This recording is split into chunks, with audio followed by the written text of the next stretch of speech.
And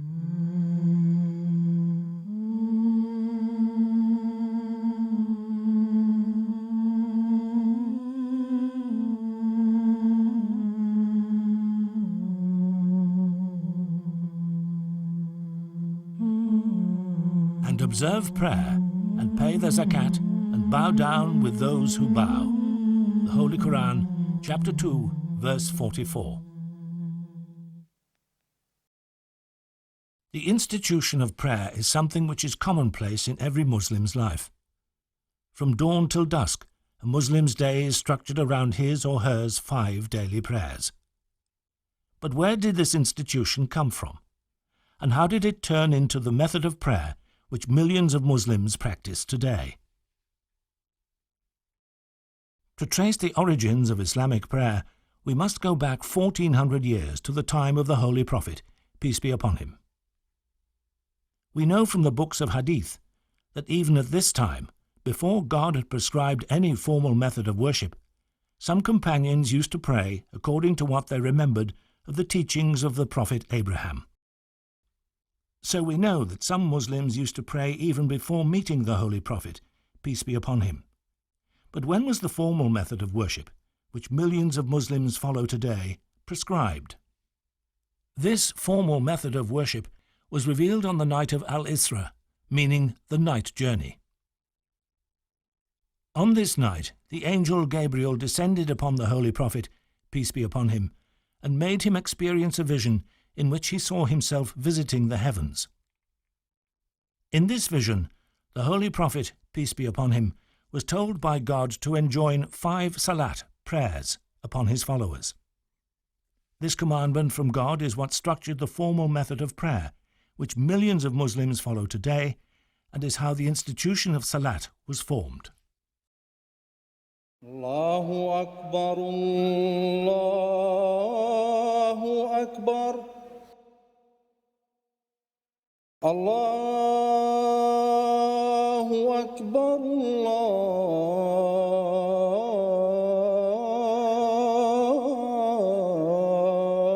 Akbar.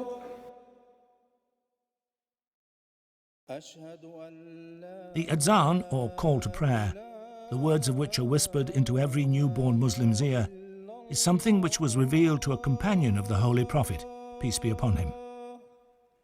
In the early days of Islam, there was no prescribed way of telling people that the time for prayer had commenced, nor was there any way to call the Muslims to the mosque for congregational prayers. Some companions of the Holy Prophet, peace be upon him, suggested the ringing of bells and the blowing of conches or horns, similar practices to those of the Christians and Jews. But none of these proposals appealed to the Holy Prophet, peace be upon him. One morning, Abdullah ibn Zayd, may Allah be pleased with him, one of the companions of the Holy Prophet, peace be upon him, approached the Holy Prophet and related to him a dream which he had had the night before. He had seen someone announcing the prayer time and calling people to the mosque for the congregational prayer in a loud voice. Hadrat Abdullah then related the words of the Adhan, call to prayer, which he had heard in the dream. God is most great. God is most great. God is most great. God is most great. I bear witness there is none worthy of worship except God. I bear witness there is none worthy of worship except God. I bear witness that Muhammad is the prophet of God. I bear witness that Muhammad is the prophet of God. Come to prayer. Come to prayer. Come to success. Come to success. God is most great. God is most great. There is none worthy of worship but God.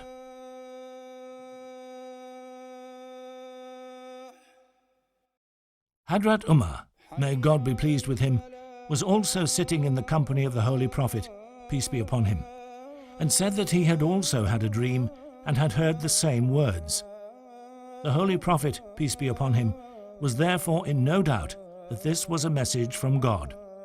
So he adopted the method of Adhan to call worshippers to the mosque.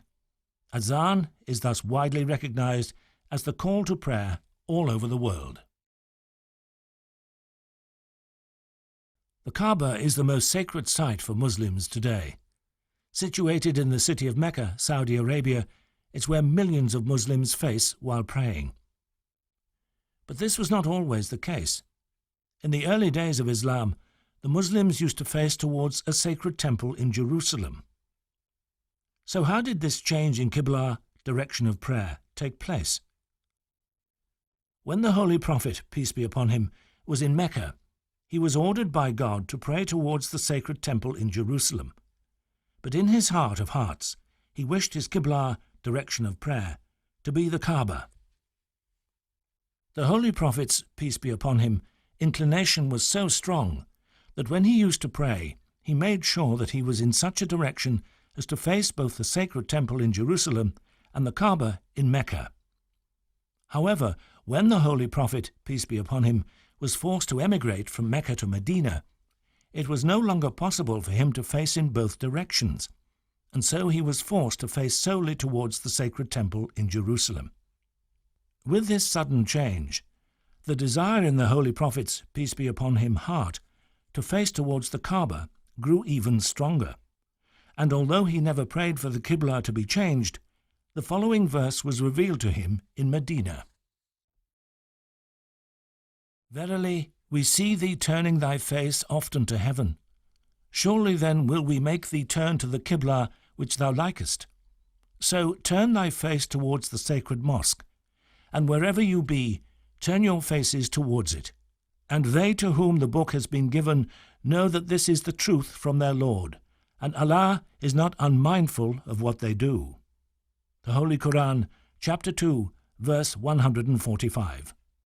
With the revelation of this verse, the desire within the heart of the Holy Prophet, peace be upon him, was met, and hence the change of the Qibla came to pass.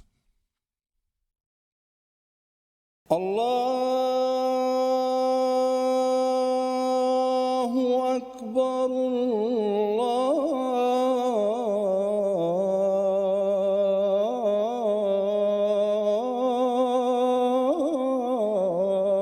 Akbar.